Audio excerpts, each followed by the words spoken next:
Dhammapada verse 183 is the famous advice of all Sammasambuddha. In Pali is Sabba Papasa Akaranang Kusalesa Upasampadan Sachitta Pariyuttapanang Etang Buddhana Sasana. Sabbe is all, Papasa is evil, Akaranang, all evil you must avoid. So this Dhammapada verse 183 is very important, because this is the advice of all Buddha. If you follow this, you will have good life. You will have the beautiful life. Because this can help you understand life and change your life completely, transform your life for the better. The first advice, they come from the first right view that the Buddha taught. Right view regards the law of karma. Because of this law of karma, the Buddha said, every day we have to reflect and contemplate the 5 daily contemplation, the last one. The Buddha said you have to reflect. Each and every one of us, we are all born of our karma, heir to our karma, conditioned and supported by our karma. And we are what we are because of our karma. So if you look at our entire life, it's almost 100% decided by karma. So what must we do? We have to take care of karma. And how do we take care of karma? We have to avoid all evil. That's why the first advice of the Buddha is, all evil are to be avoided. Not just avoid evil, all. It's for your own good. Otherwise you will get into trouble karmically. Because the Buddha said, the law of karma is very powerful. You reap what you sow. Do good because good. Do evil because evil.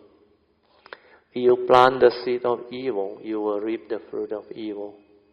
If you plant the seed of wholesomeness, goodness, you will reap the fruit of wholesomeness and goodness. So if you want to have the good life, you will have to have goodness, virtue, kindness, and all those things. If you are good to people, kind to people, people will be good to you and kind to you. And this is what the nature's law is. So avoiding all evil is most important. Then after that, the Buddha said, in order to build up your karmic nature, you have to cultivate whatever wholesomeness or goodness whenever there is condition. When there is condition to do, if you have the means, the advice is you do to develop the wholesomeness. Then the final one is, despite all the good karma, if you don't do the final advice, you can still be afflicted. You can still have suffering in life. Because these are wisdom that you need to develop. Without wisdom, despite your wealth, you still will have problem in life. Because according to the Buddha, under the first noble truth, he said there are 8 types of life reality that living being has to confront when they arise. So when you confront them without the wisdom and the understanding, you will suffer, you will be afflicted. So the 8 types are very simple, we have gone through. The first 4 relate to our physical body and our form and mind. Birth, old age, sickness and death. If you confront them without understanding, you will suffer. Because you deludedly grasp, cling and attach, thinking that this is you. That's why you will worry about them getting old, getting sick and die. Then after that is the 5th reality, separation. Separation from your loved ones, from the things that you hold on to dearly, from your wealth, your property, your possession, your even reputation, your title and all those things. Yeah. And separation can happen in many ways. The obvious one is death. Death can happen in so many ways. Not necessarily natural death, accident, calamity, nature's disaster like tsunami, earthquake, war, riots, and all those things. So nowadays you can witness a lot of this, like the plane accident. We had the second Boeing that went down, the Utopia airline. Earlier on last year was just the Indonesian Lion Air. So now they have to ground all the plane. Then there are other things too, like the Japan last time, the tsunami, the Asian tsunami too, that time, 2004, I remember. That was the year I just came out to share. It was 15 years ago. And the first topic they chose was tsunami, and they asked me to explain through the Dhamma. So that time, it was quite interesting actually. So that last part that you need to develop is the Buddha said, you have to meditate, you have to purify your mind, develop the wisdom, the understanding, the awakening, so that you understand clearly without delusion that this physical body and mind of yours, so-called human being, is not really what you think you are. For the Buddha say this is just the fine aggregate of form and mind, and they are impermanent. They lead to suffering if you attach and cling to it deludedly. And they are empty, non-self, not real, not a permanent, unchanging entity. So once you understand all this, your mind will not be deceived, will not be deluded by the phenomenal world, the phenomenal world of consciousness,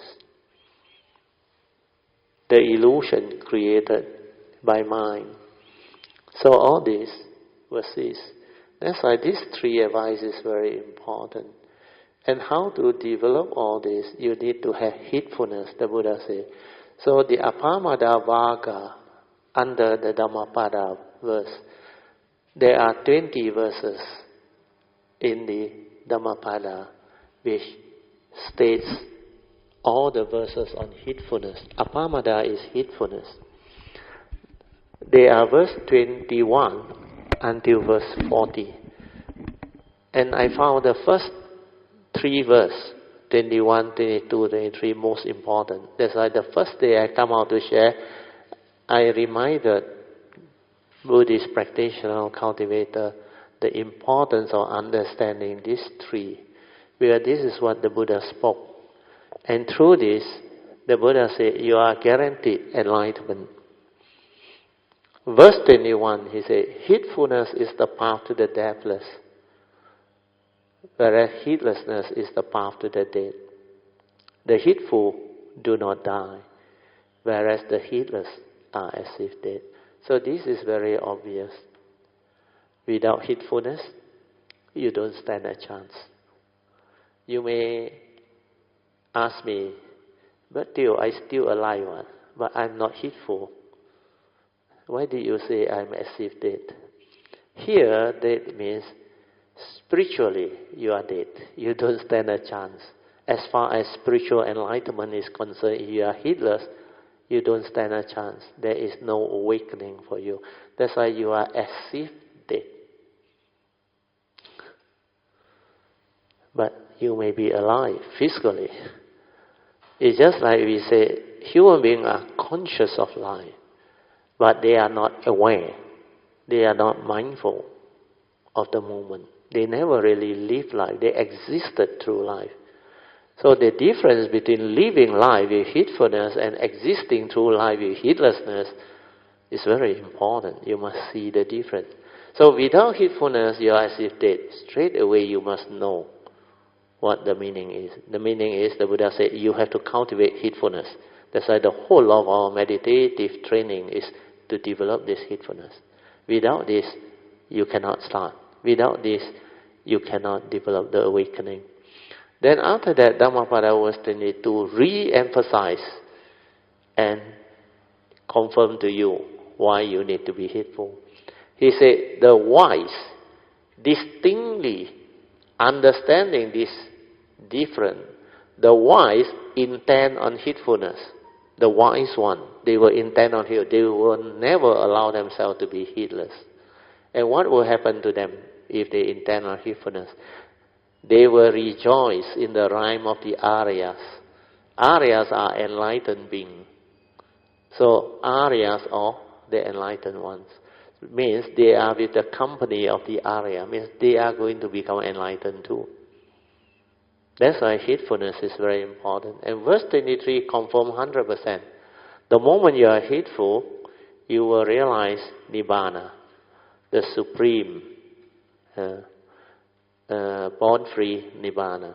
So under Dhammapada verse 23, the Buddha defined what heedfulness is. He said, the constantly meditative, the ever mindful, and the steadfast one means you hold on to these two practices. You will realize the born-free Nibbana. That's why heedfulness is very important. And heedfulness is defined by the first two. The constantly meditative means constantly cultivating Noble Eightfold Path. Noble Eightfold Path is the meditation as taught by the Buddha. We are under the fourth Noble Truth. The Buddha said, if you cultivate this Noble Eightfold Path, it will lead to the end of all suffering. It will lead to enlightenment in the here and the now. Why do we meditate? To develop the enlightenment, the wisdom, to be free from all suffering.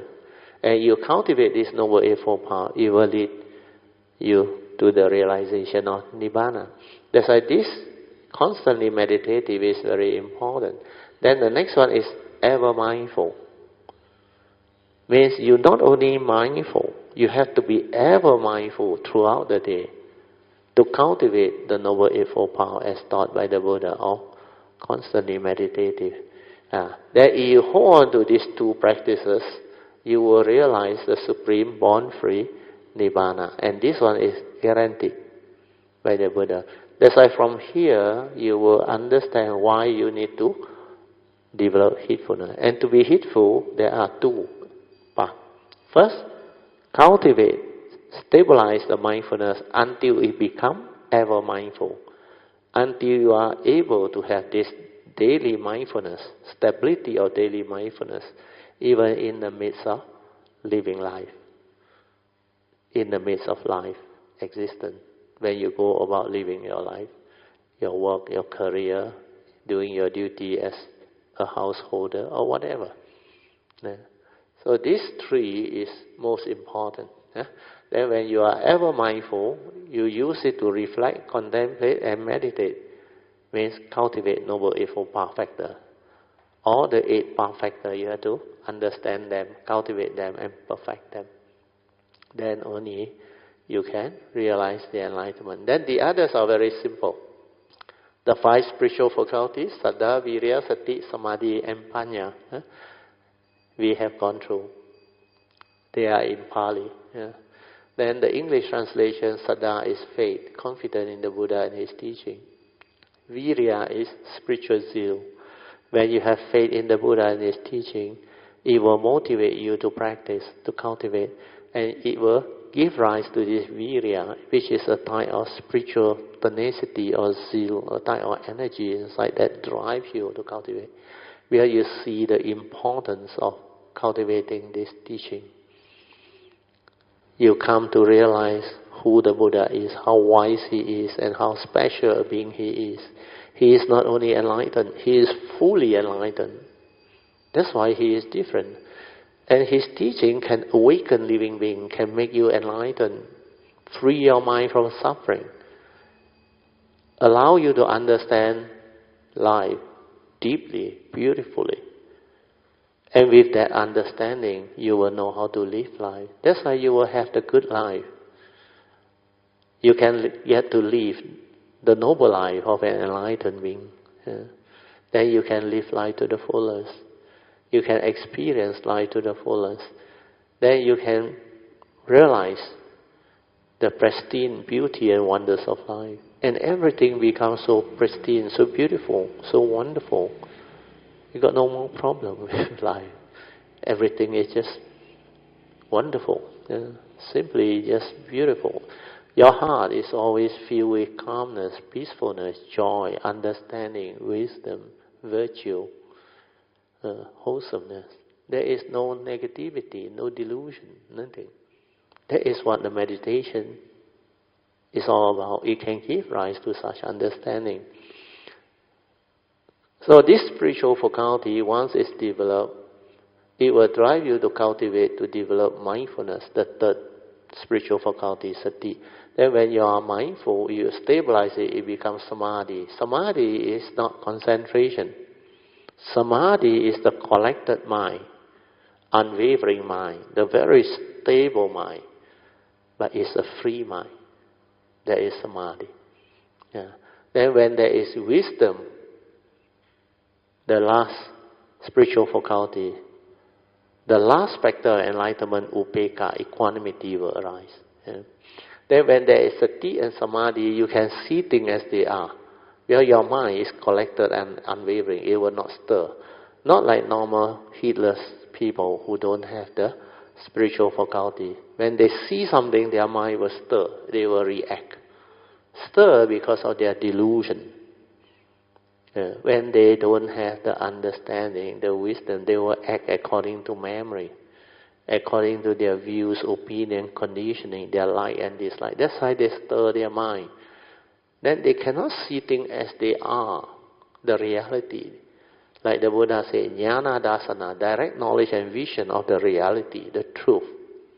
Seeing things as they are, not according to what your brain, your memory tell you, your conditioning tell you. All those are wrong view, knowledge. They are not wisdom. Wisdom is not in the brain. Wisdom is in the awakened nature. That is where the difference is. Okay, then the 5 opposite mental hindrance.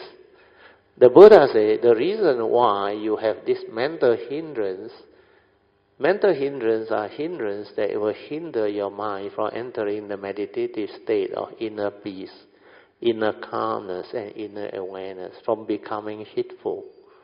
It's because you lack the opposite 5, which is the spiritual faculty. So when the spiritual faculty are not there, the mental hindrance will be there. That's why most people cannot meditate because they don't have the spiritual faculty. So this mental hindrance, when they come, they don't know how to deal with it. They go and fight it, suppress it, control it, and they develop aversion towards it. That's where they went wrong. That's where the whole teaching become not effective. It doesn't have the potency to awaken living being anymore. In fact, these mental hindrances are very important negative mind state. The Buddha said when they arise under Dhammanupassana, the first category of cultivation, you have to develop mindfulness of the 5 mental hindrances. And this mental hindrance can help you develop wisdom. Well, when you know that they are there, means your spiritual faculty are not strong. That's why you cannot deal with them. So to deal with them, you don't have to do anything. You don't have to fear them. You don't have to fight them, suppress them, control them. No. Just allow it to flower. When you allow it, it loses its power. Because according to the Buddha, this is not real. This is not you. The mental hindrances are dependent originating or condition arising mind states.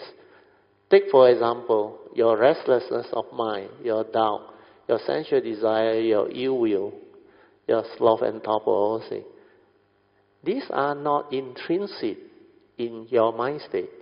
Before they arise, they are not there. But they arise because you lack the 5 spiritual faculty.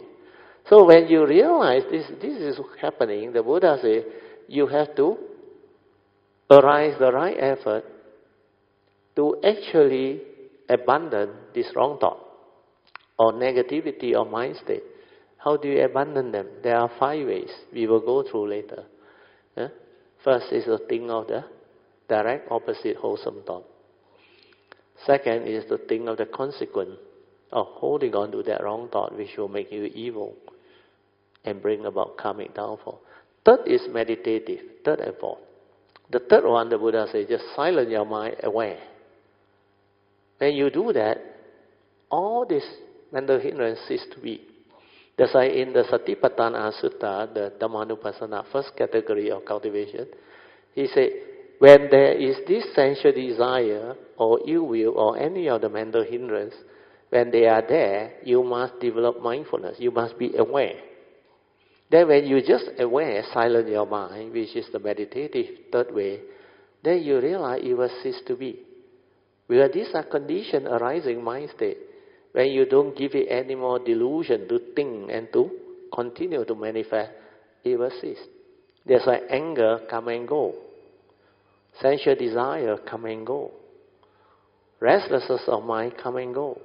And the moment it ceases, your mind returns to its original state of inner peace, inner calmness, and inner awareness. Then you realize you don't have to do anything to develop the ability to be mindful, aware. Then through the understanding, you will come to know how the arisen mental hindrance cease to be. That is wisdom. That is understanding. Then the fourth way is to trace the origination factor, the Buddha said. How did this mental hindrance arise? Before that, there was none. So take, for example, the first two, sensual desire and ill will. Throughout the day when you live your life, what do? You have to see things, isn't it? Through your seeing consciousness. You have to listen through your hearing consciousness. Smell, taste, tactile, and thought process. The sixth sense door. And most of the time, what do? When you see something, like and dislike, isn't it? Pleasant and unpleasant, isn't it? You hear something also same. Either you attach or you reject. So sensual desire and ill will is basically your like and dislike. Your pleasant and your unpleasant sense experience. And these are the subdivision of your first two evil root of greed and hatred. And because they are there, they create mental hindrance. So if throughout the day when you see something, hear something, smell something, taste something, tactile feel or think of something, you also react and stir your mind to arise the mental hindrance of sensual desire and ill will, then what happened to you? It will become habitual, isn't it? Because you do it so often. So the habitual tendency will make you heedless the whole day. Then how can you meditate? Because it will hinder your mind from entering the meditative state of inner peace, inner calmness, and inner awareness. That's why you cannot be mindful. You cannot be heedful. You cannot be in the meditative state. That's how the mental hindrance do it. Then you realize every time this arises because of the senses. It comes through one of your sense door. Then why did you react? You have to reflect. You have to contemplate. You have to inquire. Then you will trace the origin because of your wrong view. Because of your conditioning, your views, your opinion, your religious belief system, your like and dislike, your habitual. So this conditioning make you react, born of wrong view, wrong thought. So how to reverse it? You have to learn to see things as they are and accept them for what they are, then be at peace. So that you don't have to stir your mind. Just like what I share with you all. The world is the world. People is just the way they are. And like the Buddha said, whatever that arises, there are causes and conditions behind. If condition is like that, things will be like that. It cannot be otherwise. Why do you want to argue with nature? Why do you argue with the reality of the moment? The reality of moment is set into place by condition that arise at that time. So when condition is like that, things will be like that. It has to be like that. If you cannot accept, means you don't have wisdom. That's why you react and you stir. Why? You want things your way, which is not nature's way. That's why you suffer. When you cannot get what you want, you suffer. So this is basically what wisdom is all about. If it's due to my wrong view, I stir, then I ask myself, how can I have the right view not to stir? Then what did the Buddha teach? I have to learn to see things as they are. Means I have to accept the moment, the reality of the moment. Don't react, don't stir, don't blame. At peace. Doesn't mean you agree with what happened. No. But at least when you don't react, stir, project your thought, there is no fear, no worry, no anxiety, no like, no dislike. That's why your mind can be at peace. Without the mental hindrance, the spiritual faculty, sati, take over. That's how you become aware, silent, and mental hindrances. That's how you meditate. Without sati, without mindfulness, you will never cease. So this is how you develop wisdom. Trace the origination factor, then retrospectively reverse it through an understanding. We are accepting things as they are, seeing things as they are, with wisdom. Okay? Then Dhammapada verse 1 and 2 also, very important. Verse 1 and verse 2 talk about the mind. The Buddha said, mind is the forerunner of all things. Mind is chief. When mind arises, everything arises. If your mind is the forerunner of all things, then you have to take care of mind. So the Buddha said, verse 1 tell you, if you are heedless, you don't take care of mind, suffering will follow you. Just like what this Dhammapada verse say. So if you speak, act and think with a wicked mind or an unwholesome mind that has the three evil roots of greed, hatred and delusion, then suffering will follow you like the wheel that follow the hoof of the ox. So this is very clear. If you are heedless, you will act, speak and think with the three evil roots because you don't have mindfulness. You don't have the right understanding. Then if you have the mindfulness, the right understanding, verse 2 is the complementary verse. He said, if you understand that mind is the forerunner of all things, mind is chief, and everything arises when the mind arises. So if one speak, act and think with a wholesome mind, pure mind, free of the evil roots of greed, hatred and delusion, then happiness will follow you like the shadow that never leaves you. So to live life is very simple. If you want to have happiness, no more suffering, then be heedful. Act, speak and think with a wholesome mind, free of the evil roots. Then you will have the good life. And this is what the advice of the Buddha is all about. Avoid all evil, do good, purify the mind. Then the last advice of the Buddha, apamadena sampadeta, before his pari-nibbana, is strive on with heedfulness. He never asks you to do anything else. The moment you hit the heedfulness, you are guaranteed enlightenment. That's why he said, just do one thing, strive on with heedfulness. That's it, finish.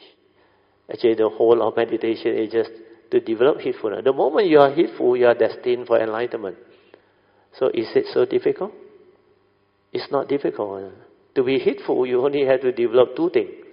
Train your mind to be mindful, ever mindful, stabilize it, then use it to cultivate Noble Eightfold Path. Finish. That's it. Yeah. Then always remember, wisdom can only come from the direct seeing via the silent mind in pure awareness, not through your thought, not through knowledge, thinking. No. The mind has to be completely silent and it will just awaken. It will just understand. Yeah. Then here, the Noble Eightfold Path, they are all listed here. Samaditi, Sama Sankappa, Sama Vacha, Sama Kamanta. That's Sama Avijja. Then this right effort is Sama Vayama. This one is not Virya. This is right effort. The real effort is Vayama. Then Samasati is right mindfulness. Then Sama Samadhi is right Samadhi. Then you have the 7 factors of enlightenment. Sati, Dhamma Vichaya, Virya, Piti, Sukha, Pasati, Samadhi and Upekkha. So they are the 7 factors. Then the 37 factors, they are an extension of it, more elaborate. Then the 10 factors that bind living being to this samsara, they are all here. Self-delusion, Sakkaya Ditthi, or the second one is doubt. Then attachment to right and ritual. Then sensual desire, ill will. Craving to form jhana.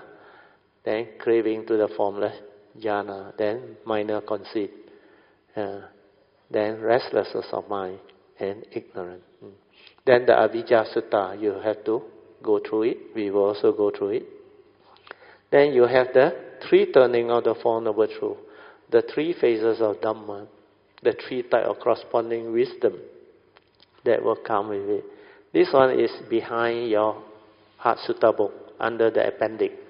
I think the last few appendix. Folded, 2 pages. Then this one is the 31 plane of existence. So the 31 plane of existence, together with the explanation of the sensual world and all those things. So all these are also in our Heart Sutta book. You go through it, you will find them. Then the 10 Dhamma rhyme is also in the Heart Sutta book. So this will cover all the essential Dhamma, except the 4 support for awareness-based meditation. Ours is not using thought, focusing and concentrating. Awareness, sati, mindfulness. So you need to have different support. First is to relax into every mind state that arises. Then maintain awareness, just aware. Like the third way that the Buddha teach, aware. Then you will develop the understanding. Then after that, stabilize it for as long as you can, if possible, 24 hours. Even during your sleeping moment. It can be done. Because it has been done before. Then the last one, you don't do until later. Trust. Trust your nature to develop the meditation. Means the thought doesn't come in to interfere. When you reach that nature, your true mind, when you have realized your true nature, the meditation becomes different. There is no thought involved at all. It is just the silent mind that is aware, silent, not doing anything. The thought doesn't come in. No interference from the thought. So you just trust your nature to do. And at that time, the movement is internal. It will activate everything. It will do what it has to do. The nature will do. That type of meditation is more difficult. Later only, most of you will do. Only those who have developed the ability to realize your true mind, your true nature. That type of meditation is applicable. Otherwise, it's not applicable.